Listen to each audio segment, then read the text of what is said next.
My name is Max, and I don't know exactly when things went wrong. All I ever wanted was to be noticed. Not to become a superstar, not to land a $1 million contract, not to grace the cover of a magazine.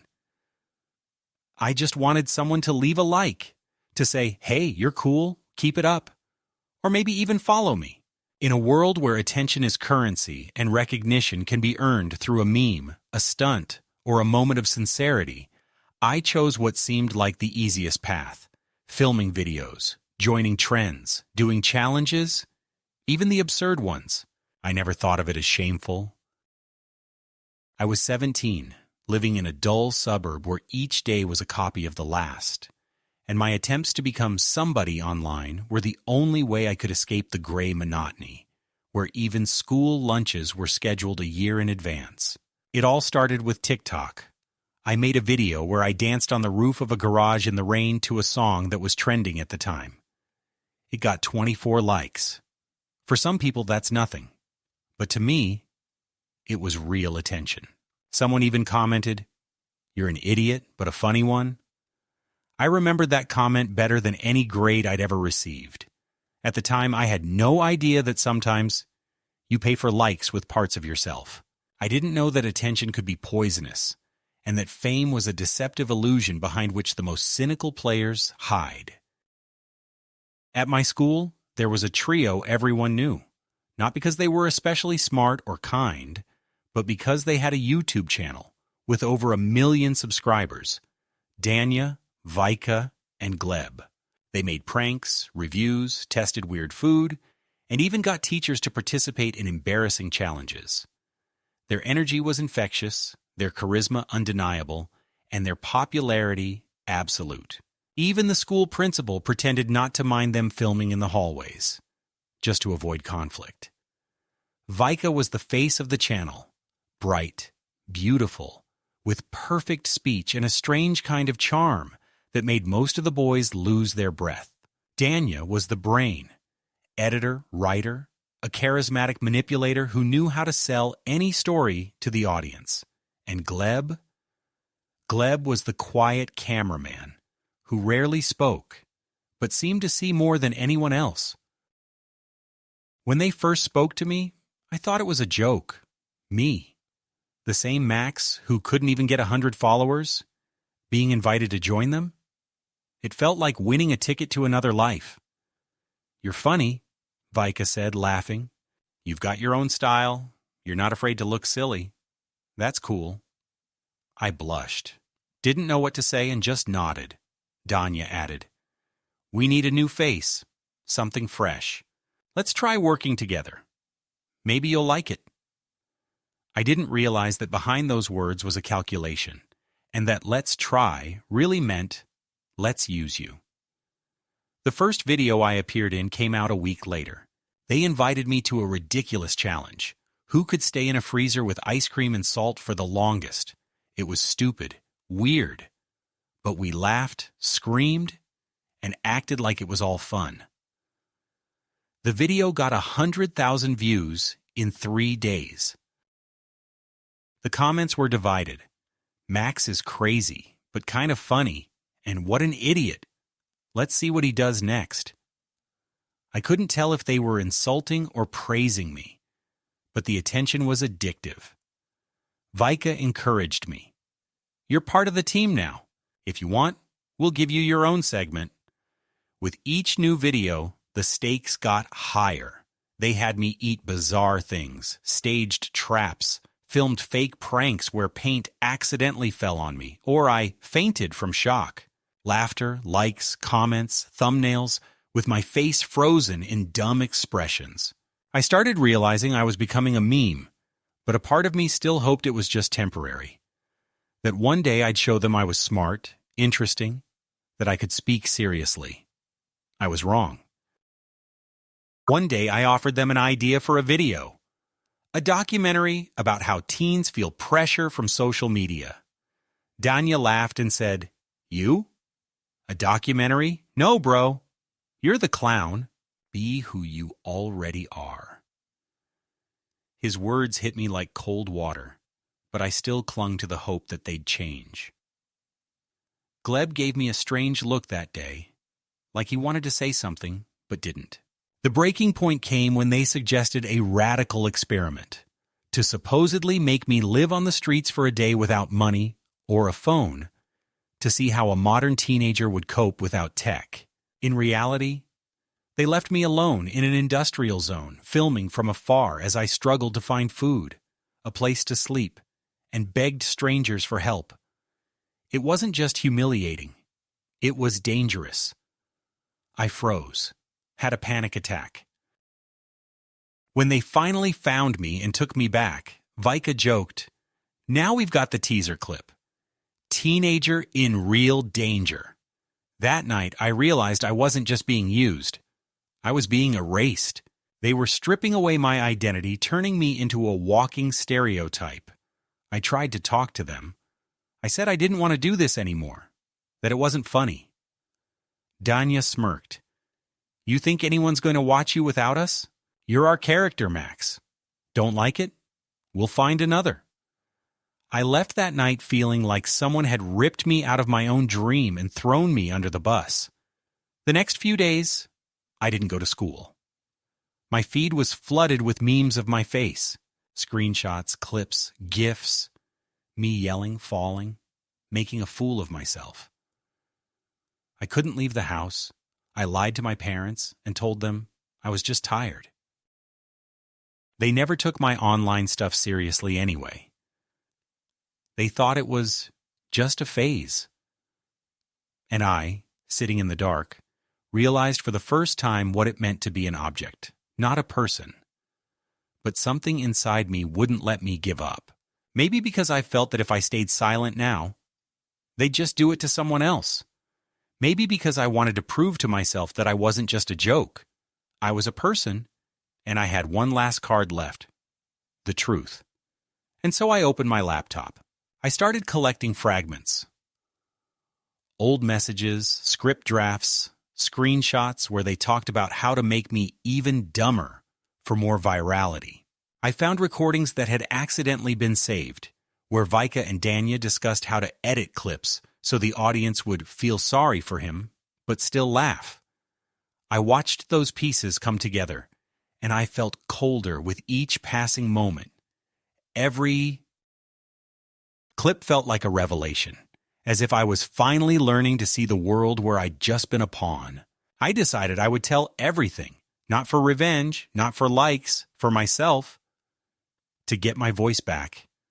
A voice I never truly had. My hands were shaking when I uploaded the first video to my own channel. It wasn't edited. It wasn't a prank, not a provocation. Just me, sitting on the floor of my room. No lights, no smile, no mask that I had to wear for the last few months. I started with something simple.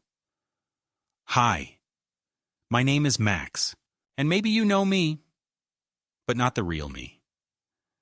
I didn't need an explosive intro. No music, no dramatic titles could convey what was boiling inside. I told everything exactly as it happened, without yelling, without blame, without drama. Just the facts. How I was invited for fun. How my ideas were ignored. How every video I appeared in was edited to make me look as ridiculous as possible. I showed screenshots, audio clips, even behind-the-scenes moments I had accidentally saved. I spoke about how behind the funny videos were psychological pressure, manipulation, and exploitation. I didn't ask for pity. I just asked to be heard. Maybe for the first time in my life.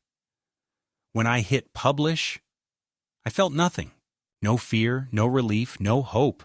I was just drained. Almost instantly, my phone started vibrating. Notifications, comments, alerts. At first, there were only a few. One or two people wrote, "You're lying. They would never do that." Some laughed. "Oh, look, another salty guy trying to get attention." But within a few hours, there were others. "I always felt something was off about how they showed you. This really hits different. Max, stay strong." I never thought something that funny could be hiding so much cruelty. And then, someone from their fan base made a reaction video to mine, breaking everything down. They compared clips, pointed out strange editing tricks, highlighted how my image had been artificially shaped. That was the first sign. The wave was beginning. The next day, my video hit trending. It gained more views than any of my previous ones, even more than the ones where I did humiliating stunts and laughed on cue. But unlike those, the comments here weren't a stream of jokes. These were real conversations. People were debating, discussing, sharing their own stories. Some said they too were edited to look foolish on camera. Others spoke of being bullied at school and how my words echoed their pain. Some simply said, "I believe you. Thank you for having the courage." I sat there reading everything until my eyes blurred with fatigue. I didn't even realize that for the first time in a long while, I wasn't afraid to read the comments under my own video. And that's when their response started. Danya posted a story. "Some people can't handle attention and start talking nonsense. It's sad, really." Vika uploaded a blog post saying she didn't want to get into drama, but that this was just manipulation from a bitter teenager who couldn't take a joke. Gleb, he stayed silent, as always. Their fans were split. Some defended them fiercely, accusing me of making it all up. Others began asking questions. Why didn't they ever show Max speaking for himself? Why were his solo ideas always cut? Why did they delete old videos with him? The more they tried to explain, the more hollow they sounded. People began noticing how unnatural their defenses looked. 2 days later, they released a full-length rebuttal video. Polished, scripted, recorded in a studio, with perfect lighting and carefully curated expressions. They claimed it was all part of the show. Everyone agreed to everything in advance. Max just couldn't handle the pressure. I watched it and didn't recognize them. These weren't the people I'd once eaten pizza with after shoots, or shared dreams with behind the scenes. These were performers, reading lines, protecting a business, not relationships. I didn't plan to respond. But then the messages started coming in. My followers, now numbering in the thousands, were asking, "Why aren't you saying anything? Is there more? Don't let this slide." I realized this wasn't just about me anymore. I made my second video, more composed this time, filled with facts, analysis, expert opinions I found online. Psychologists, media analysts, people who specialized in manipulation through content. I didn't shout. I explained. I showed. I proved. I wasn't trying to destroy their careers. I wanted them to be accountable. But once again, their response wasn't reflection. It was escalation. This time, they threatened me. When the second video went viral, I received strange messages. Anonymous accounts left comments like, "Delete it," or "We'll expose your DMs where you beg to be on the show." Someone sent me an old edited clip where I jokingly said, "I'll do anything to get famous," taken completely out of context. They were trying to make me doubt myself, and I almost gave up. But then something happened. My followers started standing up for me. People made videos defending me. Some created entire breakdowns, debunking the fake screenshots. Others exposed how voice deep fakes and AI tools had been used to generate false confessions. I wasn't just being believed, I was being protected. I was no longer fighting alone. And then came the biggest twist, one I didn't see coming. One of their former collaborators, a guy who appeared on their channel 2 years ago and then vanished, posted his own video. He confirmed my story, said he was cut off after disagreeing with their tactics, that they used guilt, pressure, and behind-the-scenes threats to silence dissent. That Vika once told him, "Don't ruin the vibe with your deep thoughts. We're here to entertain, not think." That video exploded. Suddenly, everything I'd said became part of a much larger truth. This wasn't just about how they broke me. It was about a system, a format, built on exploiting the vulnerable for laughs and views. And I no longer felt like a victim. I felt like someone who had finally been heard. When I uploaded the third video, I didn't feel fear, only exhaustion. It wasn't physical fatigue, but something deeper, chronic, like I'd been holding my breath for too long and finally let it out. In that video, for the first time, I didn't try to convince anyone. I didn't defend myself or seek sympathy. I simply laid out everything I had gathered, arranged the facts into a clear timeline, and narrated them in a steady, neutral voice. But that only made it all more striking. The video opened with a plain title screen, no music, How to Create a Hero to Break Him. I showed raw, unreleased footage, rough cuts, behind-the-scenes moments, candid audio where you could hear their real voices, their swearing, their laughter. Danya saying, "We need him to mess up. It's funnier that way." I included a shot of myself after filming, sitting on the floor, looking completely drained, unaware the camera was still rolling.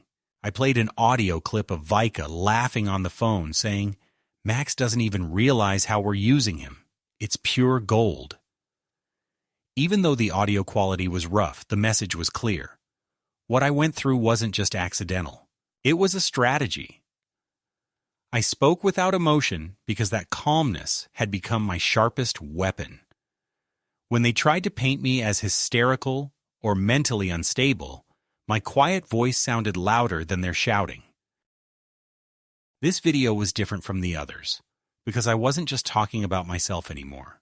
I talked about the culture of cruelty, about how entertainment often disguises itself in someone else's suffering, about how easily audiences get drawn into charisma and charm, not noticing how real people are being bent and broken behind the scenes. I didn't accuse, I showed. And at the end, I asked one question: what if it's you next? I didn't expect how fast and hard this would land. The video hit trending within 6 hours, and by evening, my subscriber count had doubled. It was strange watching the numbers climb without feeling excitement or pride. It didn't feel like success. It felt like a warning. The higher you rise, the louder the applause might be, and the harder the fall. Their reaction came quickly. Daniel was too smart to remain silent. I watched him try to calculate each move, trying to retain what was left of their audience. And then they dropped a video. Not just an attack on my credibility, but a declaration of war. The title, The Real Max, No Censorship. The thumbnail was a freeze frame of my face from one of their old pranks, where I looked idiotic. Poor lighting, awkward expression, clearly chosen to make me look ridiculous from the very first glance. I played the video, though I knew I shouldn't. It became obvious within seconds. They'd gone all in. They showed my old private messages, taken out of context, edited voice notes where I, exhausted from filming, mumbled, "Do whatever, just don't make me look like trash." They even showed comments I had left on their channel months earlier, things like, "You guys are amazing," using them to say I was lying. Now, the video wasn't a defense. It was a calculated destruction of my image. They pointed not to facts, but to weaknesses, repackaged as betrayals. See? He always wanted the fame. See? He always begged to be on camera. See? He's manipulating you. I turned it off and sat in silence. No panic, no anger, just a strange stillness, like watching a building collapse that you tried to hold up with your bare hands. I realized this was the moment of truth. Either I back down and disappear, from the internet, from life, from myself, or I respond in a way I never have before, but not on their terms, not with outrage or counterattacks. I needed to fight a different way.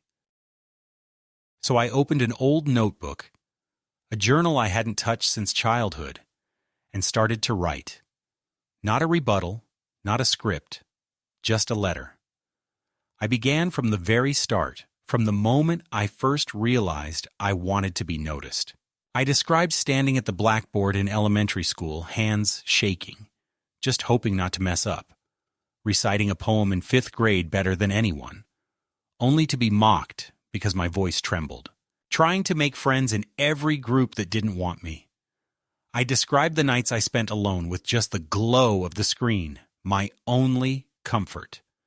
The first time I turned on a camera and couldn't even say a word. The hours it took me to work up the courage to hit publish. This wasn't a complaint, it was a record of how a person like me ends up becoming the perfect target. The next day, I uploaded this text as a video. I simply read it aloud. No edits, no effects, no visuals, except the words scrolling slowly on the screen. I didn't try to convince anyone. I didn't name names. I just gave people a chance to see me, not as a meme or a character, but as a real person. And suddenly, the audience changed. Not just the people involved in the drama. Completely new viewers started arriving. Not from curiosity, but from recognition. The comments were long, honest, painful. I thought I was the only one who felt this way. You just told my story. Thank you for being honest. This was no longer a fight. This was a reflection, a connection, something deeply human. And that's when they panicked, because they couldn't fight this version of me. This wasn't a Max they could mock or twist or silence. This was someone who had stopped playing their game, someone who no longer needed to win, because he had already reclaimed his voice. I didn't know what their next move would be, but I expected it to be harsh, not just another jab at my reputation or an attempt to paint me as a bitter crybaby. I anticipated something bigger, more calculated, possibly even involving people beyond their trio. I felt it in my bones, the way you feel a storm long before the sky turns. And still, what came next caught me off guard. One evening, while scrolling aimlessly, trying to quiet the noise in my head, someone sent me a link. It was a new video on their channel. The title was simple, The Truth About Max. Uncensored. The thumbnail was a freeze frame of me from one of their most humiliating challenges. My mouth open, face distorted, mid-reaction. A carefully chosen image designed to make viewers feel secondhand embarrassment before the video even began. I clicked it, though I knew I shouldn't. The video was their most aggressive move yet. They presented old messages, cherry-picked voice notes, edited clips, anything that could cast doubt. They showed a message I had once sent Vika late at night, exhausted, saying something like, "Do whatever you want, just don't make it look totally pathetic."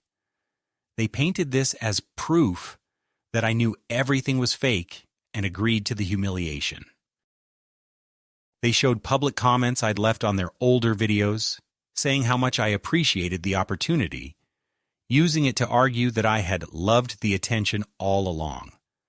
It wasn't a defense, it was an execution. Not based on facts, but carefully packaged to make me seem untrustworthy, attention-seeking, inconsistent. The comments under the video exploded within hours. Some were obviously bots, repeating phrases like, "He's fake," "He just wants clout," "He agreed to everything." Others were confused followers who didn't know what to believe. I turned the video off and stared at the ceiling. There was no fear, no panic, just a kind of stillness, as if I were watching someone dismantle a house I had built with my bare hands. That night, I made a decision. I wouldn't fight them on their terms anymore. No more reacting to their provocations. No more playing defense. If I was going to finish this, I had to do it on my own terms, my own truth. I messaged Gleb. We hadn't spoken beyond a few cryptic texts since he sent me those early files. But now I needed more than fragments. I wrote to him, "If you really want this to end, I need your words." Hours passed. Then a reply. "Are you sure? If I speak, I'm done." I said I didn't want to ruin his life, only that I couldn't carry this alone anymore. He didn't respond. The next day he called. His voice was quiet, hesitant. He paused often, searching for the right words. He told me the truth I had suspected but never fully grasped. Their channel wasn't just three friends messing around. It was a business. There were producers, sponsors, contracts, real money, real pressure. When I joined, Danya immediately saw me as a format, a fresh way to reinvent their content, to create a recurring fool character who would make their other content look even better. Vika liked the idea because viewers love someone who looks out of place next to the cool ones. And Gleb had been too afraid to speak. He told me he had wanted to leave months ago but was bound by contracts, NDAs, the fear of being sued. "You think you're the only one they used?" he said. "They break everyone, even themselves. It's a machine, run on emotion, humiliation, and the audience's appetite for pain." His words weren't angry. They were tired, like someone who'd held a secret for too long. I recorded the call, not to use against him, but because I knew someone else needed to hear this. At first, I didn't know whether I should release it. I didn't want to destroy Gleb's career or force him into the public eye. But then I realized, if I didn't show people how the system worked, they'd keep doing this. Maybe not to me, but to someone even more vulnerable. So I made another video, not a takedown, not an attack, a story, a system breakdown, a slow, patient, quiet explanation of how content like theirs is made, how people are turned into characters, how the audience unknowingly fuels the machine. I included parts of my conversation with Gleb, anonymized, with his voice filtered and name removed. I showed documents, emails, messages, production outlines. I explained how their scripts evolved around humiliation. I kept my voice steady, no anger, just clarity. That video changed everything. Reactions came fast. Some viewers shared it with captions like, "Finally, the curtains pulled back." Other creators started responding. Some said, "I've been in a shoot like this."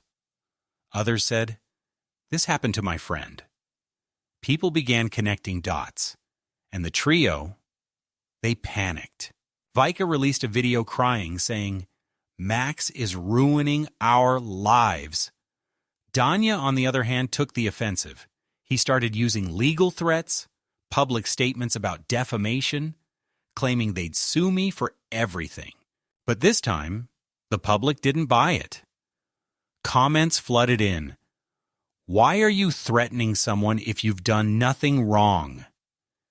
If he's lying, why does it sound more human than your rehearsed responses?"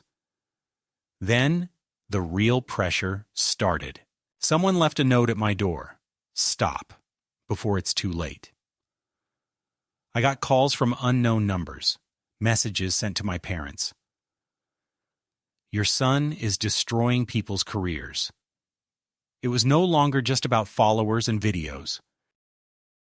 Someone, maybe one of their investors, maybe someone higher up, wanted me to stop. For days I couldn't sleep.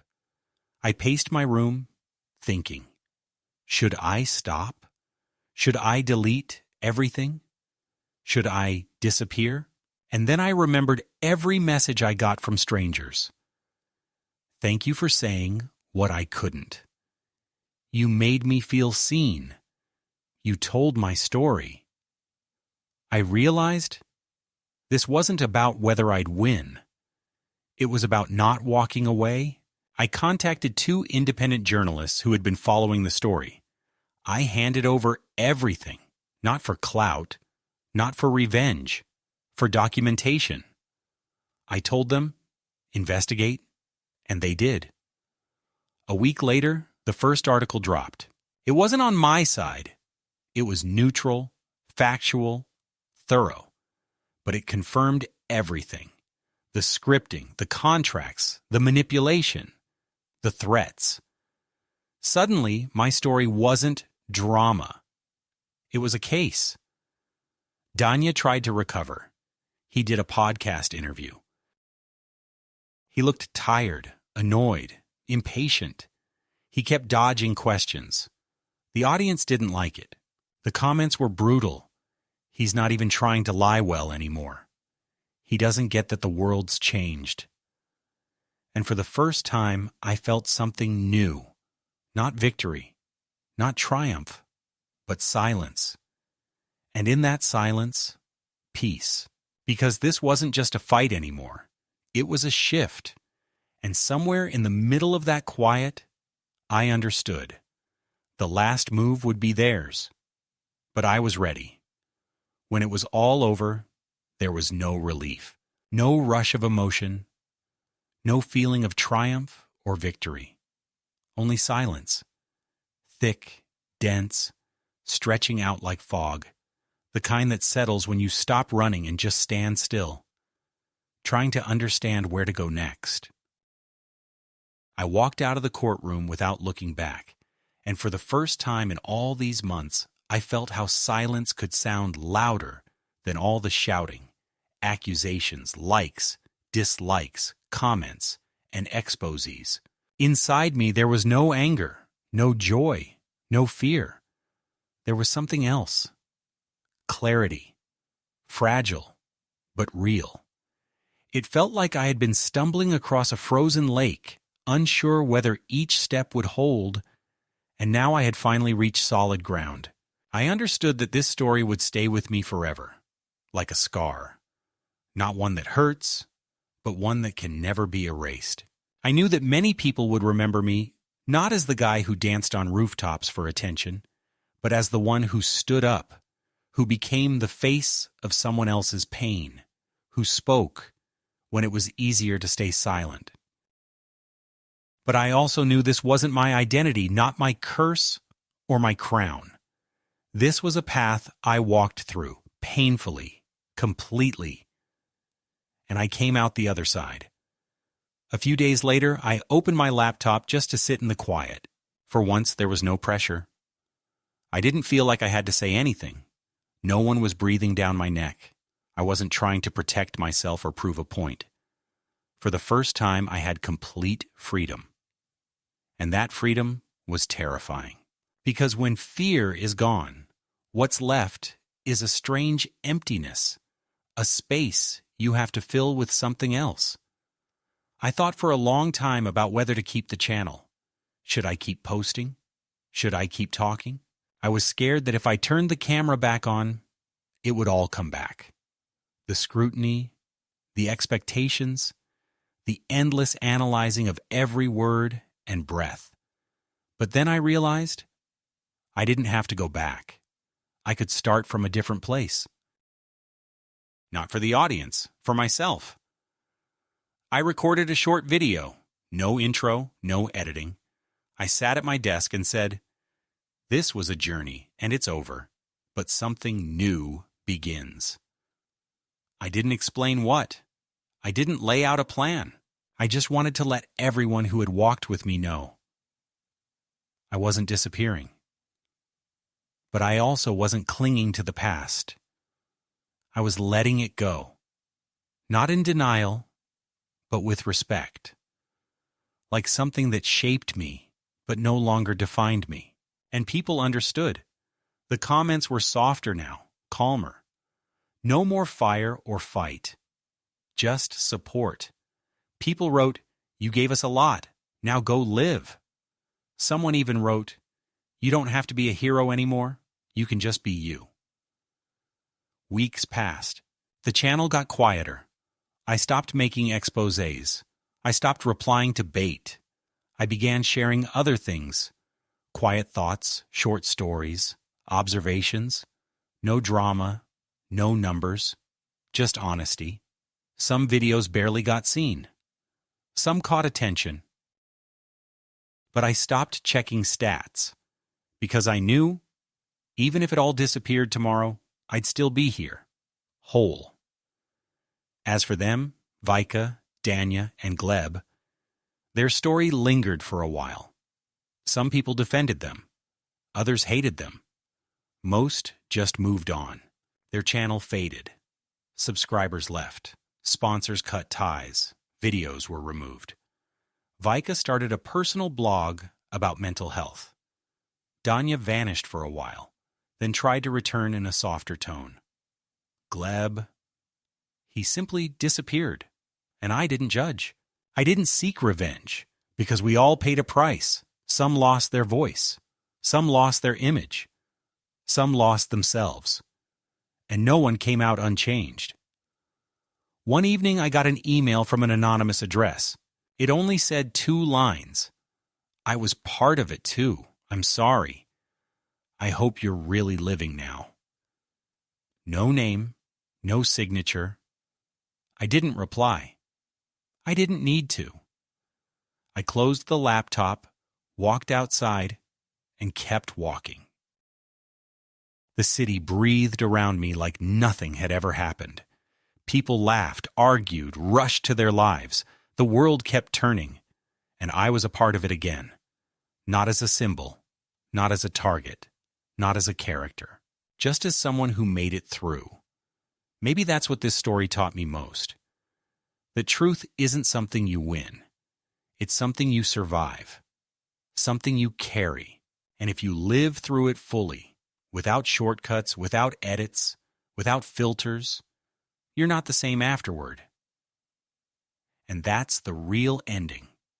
Not in a headline, not in a courtroom, not in a viral post, but in a quiet moment where you breathe, feel your own weight again, and realize you're still here, still whole, still free. There was no grand finale, no music swelling, no standing ovation, no moment where I raised my hands and shouted, "I did it." Instead, there was stillness, quiet, honest, and a little unfamiliar. Everything had already happened. The story had unfolded in full, with all its humiliations, confrontations, breakdowns, and revelations. The world didn't end, and neither did I. I simply kept living, not as a headline or a victim or a viral moment, just as someone who had walked through fire and come out the other side without forgetting who he was before it all began. And maybe that was the most important thing. I didn't shut down the channel, but I also didn't force it to stay alive. Some days I posted thoughts, quiet, small, personal. Sometimes I disappeared for a week and no one seemed to mind. The pressure was gone. No more numbers. No more fear of being edited, quoted, judged. I'd told the story I needed to tell. It didn't belong to me anymore. It belonged to everyone who saw themselves in it. People still wrote me. Some told me I saved them. Some just said thank you. And some wrote nothing at all. Just a single emoji, or a dot, or a blank space that said more than any words ever could. I never answered Vika's last message. It was short. She said, "You were right."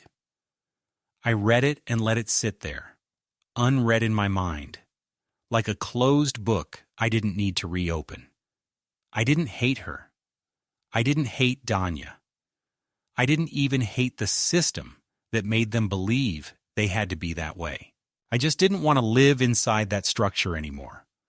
I wanted a life that didn't depend on how many people were watching, a voice that didn't need to be filtered through an algorithm to matter, a silence that wasn't loneliness but peace. Sometimes people asked me in interviews, "Would you do it all again?" And I never answered yes or no, because the truth is, I don't know. I don't want to go back, but I wouldn't trade what I've learned for anything. I know now how fragile attention is, how easily people become symbols, how quickly cruelty becomes content. But I also know that truth has a texture. It may not trend. It may not always feel good, but it stays. It stays when the noise fades, when the lights dim, when no one's watching anymore. I remember one night, not long after everything had calmed, I sat by the window and looked out at the city. The lights flickered, people moved like shadows in the warm dusk, and I thought, this is it. This is what they can't take.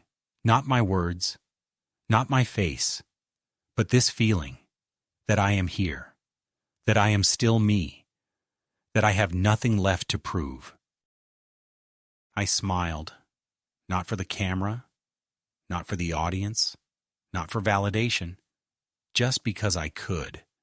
And maybe that's the ending I never knew I needed. No twist, no punishment, no triumph, just stillness, just breath, just life. Months passed. Life didn't return to what it was, and I didn't want it to. I didn't chase new projects. I didn't look for the next big scandal to expose. Instead, I started listening, not just to others, but to myself. I realized that I no longer needed to constantly explain who I was or what I'd been through. People either knew or didn't need to. I began studying again, reading books I hadn't touched in years, learning things not because they'd make good content, but because they filled me. I spent more time offline. I reconnected with people I had ignored. I walked without filming. I thought without tweeting. I felt for the first time like a full human, not just a narrative. Some old followers still check in. Some quietly drifted away. And that's okay. I don't need to hold anyone. The ones who stayed don't see me as a case or a survivor, just as a guy who got thrown into something too big and made it through. Sometimes I look back. Sometimes I re-watch the old videos, the raw files, the laughing faces. I don't feel bitterness. I don't feel pride either. I just feel distance, like it happened to another version of me, one that had to break so this one could form. And sometimes in the evening I sit at the same desk where I once recorded my first confession, but now the camera stays off, the lights are dim, and I just sit, breathe, and let the silence remind me I made it out, whole, and that's enough.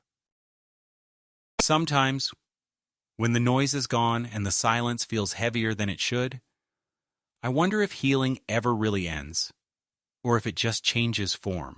Life didn't suddenly become easier after everything was over. After the truth came out, after the court ruled in my favor, after the crowds quieted down and the spotlight moved on to something else, someone else, somewhere else. What happened was more subtle, more drawn out, and less cinematic. It was waking up and realizing that no one was talking about me anymore, and instead of feeling abandoned or irrelevant, I felt a strange, cautious sense of peace.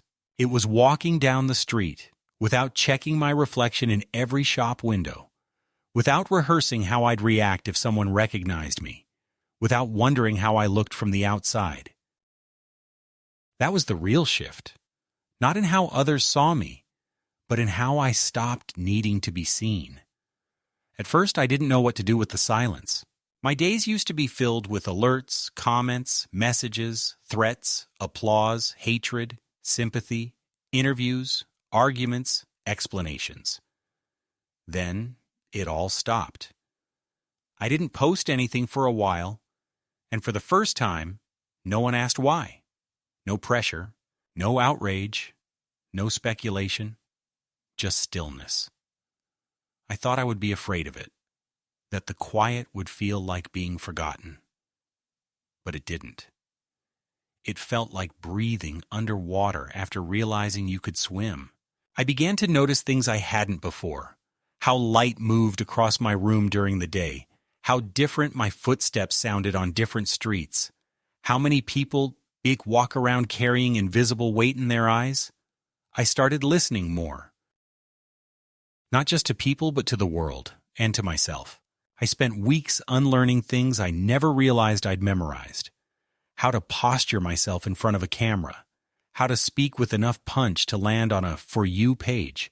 How to cut sentences short for virality. How to emote just enough pain to draw. Empathy without inviting mockery. It was all muscle memory, like habits that had rooted themselves into my personality. Even alone, I caught myself trying to be quotable, trying to phrase thoughts as if I were already being watched. It took time to strip that away. I had to relearn how to think without translating it into performance. I had to remember how to sit in a room with nothing but myself and not spiral into guilt for not being productive, not being useful, not being visible. At first, I tried writing again, just for me. Not content, not a post, not even something I intended to share. Just long, chaotic sentences spilling into a notebook. Sometimes angry, sometimes numb, sometimes exhausted, sometimes euphoric. I didn't read them back. I just let them exist, like echoes of all the versions of myself I had been. The clown, the target, the fighter, the boy. I started walking a lot, sometimes without destination, sometimes for hours, just letting the city move around me like a current I didn't have to resist. I didn't listen to music. I didn't record it. I didn't tell anyone. I just walked, and in that walking, something inside me began to settle. I didn't keep track of what happened to them, to Danya, to Vika, to Gleb. I stopped checking their names. Occasionally, someone would bring them up in a comment or a message, but it didn't land the same way. They had become ghosts. Not because they disappeared, but because I stopped carrying their shadows with me. Whatever they did next wasn't my responsibility. Whatever they regretted or denied or buried, it wasn't my burden anymore. I had told my truth. I had faced it fully. And I had left. That doesn't mean I didn't think about them. I did. But it was different now. Not from rage or hurt, but from a kind of detached curiosity, like looking at someone you used to know so intimately and now only recognize faintly from a dream. I wondered if they felt free. I wondered if they had moments like mine, where they stood in silence and questioned whether the path they chose was really theirs, or just the only one they believed they had. I didn't wish them punishment. I didn't wish them success. I wished them clarity, even if it came too late. Some platforms reached out to me after a while, offering to license my story, to turn it into a docuseries, a podcast, a short film. I declined most of them, not because I didn't think it was important, but because I didn't want to be someone else's version of myself again. I knew what that felt like. To have your pain sliced into digestible edits, to become an arc, a message, a symbol. I wasn't ashamed of the story I had lived through, but I wasn't interested in watching it be rewritten. I said yes to one project, a small podcast with no scripts, no ads, just conversation. The host didn't ask for drama. She just asked for honesty. And that felt like enough. I didn't rehearse. I didn't prepare. I just spoke. Calmly. Slowly. As if I were telling it for the first time, not to defend or justify, but to name it. So it could finally rest. People still ask what I do now. It's not easy to answer. I live, I read, I listen, I write things no one sees. I volunteer at a place where no one knows who I used to be. I mentor someone who reminds me of myself, and I don't tell them that. I just show up when they need someone to listen. That's enough. Some days I do nothing, and I don't hate myself for it. Some days I feel everything again. The betrayal, the humiliation, the fire in my chest. But now, it passes. It doesn't cling. It doesn't speak over me. It just moves through. I still keep that first video on my channel, the one where I sat on the floor and told the truth for the first time. I don't watch it. I don't reread the comments. But I don't delete it either. Because even though it came from a place of pain, it marked the beginning of something else.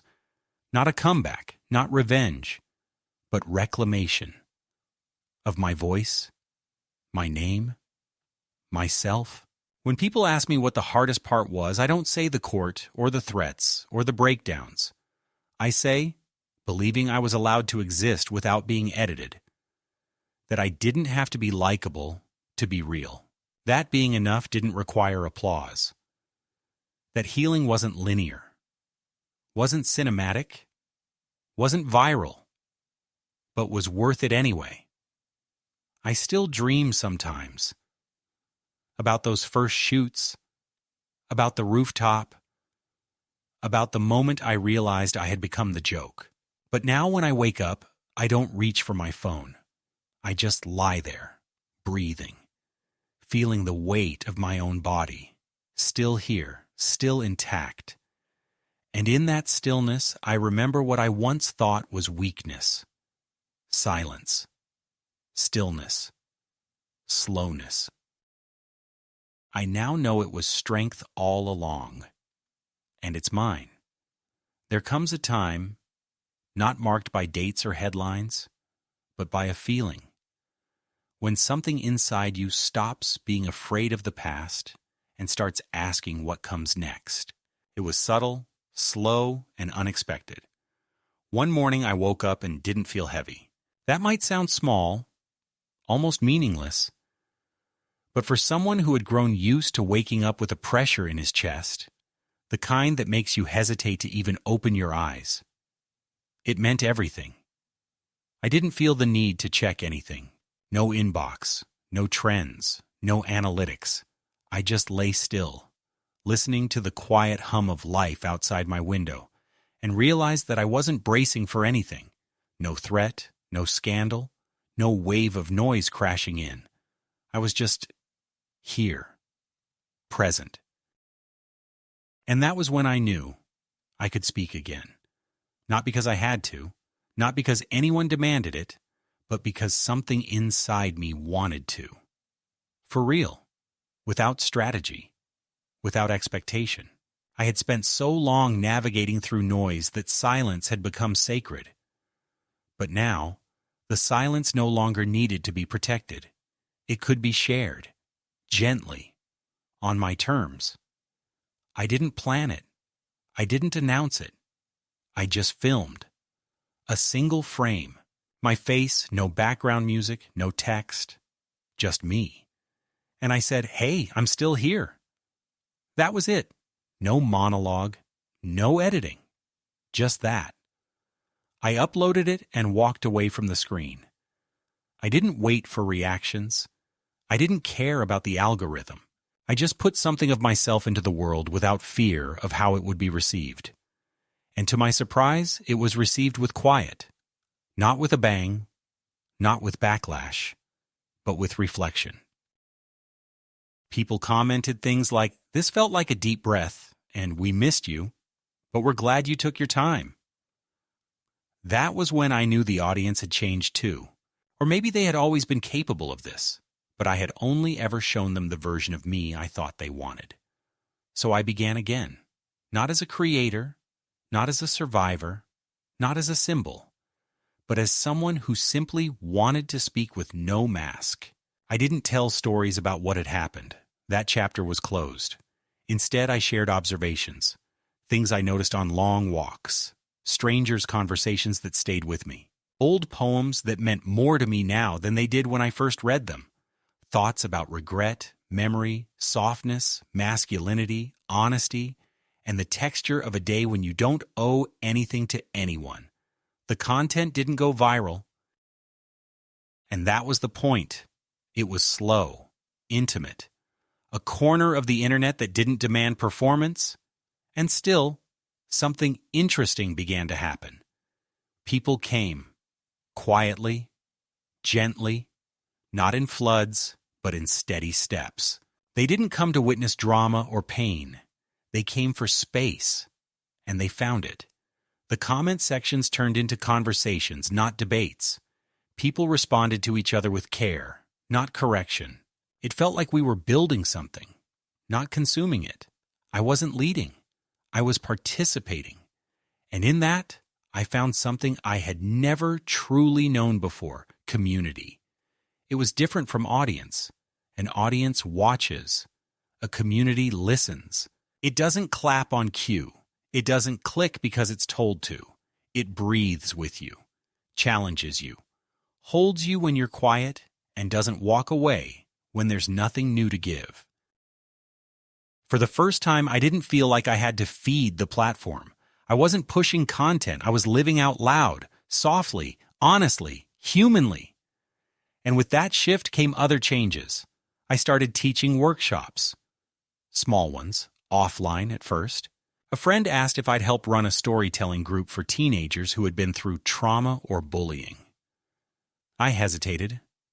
I didn't want to be the guy who went through something and now gives speeches. But it wasn't like that. I didn't stand in front of them and tell them how to heal. I just sat with them, listened, asked questions, told them what I wish someone had told me, that your story doesn't have to be pretty to be valid, and that you're not broken just because someone decided to make you look like a joke. I watched kids open up, slowly, then all at once. One by one, they stopped trying to sound smart or strong or unaffected. They spoke like people, raw, contradictory, scared, brilliant. And I saw myself in every single one of them. Not because they had gone viral or been betrayed, but because they were all trying to find a way to be seen without being devoured.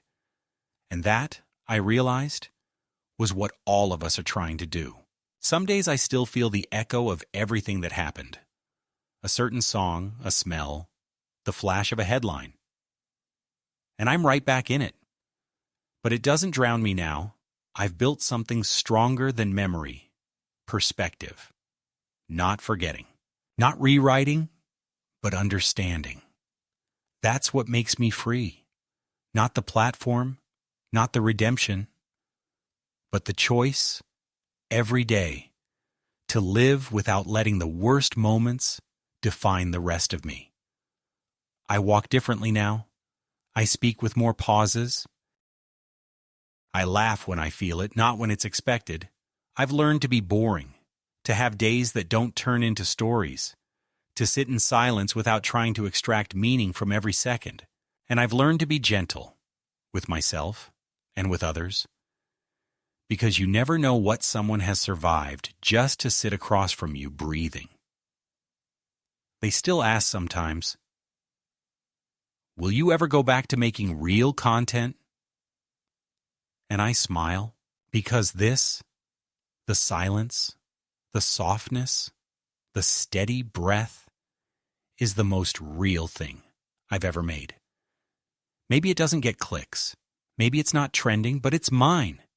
Entirely. Finally. And that's more than enough.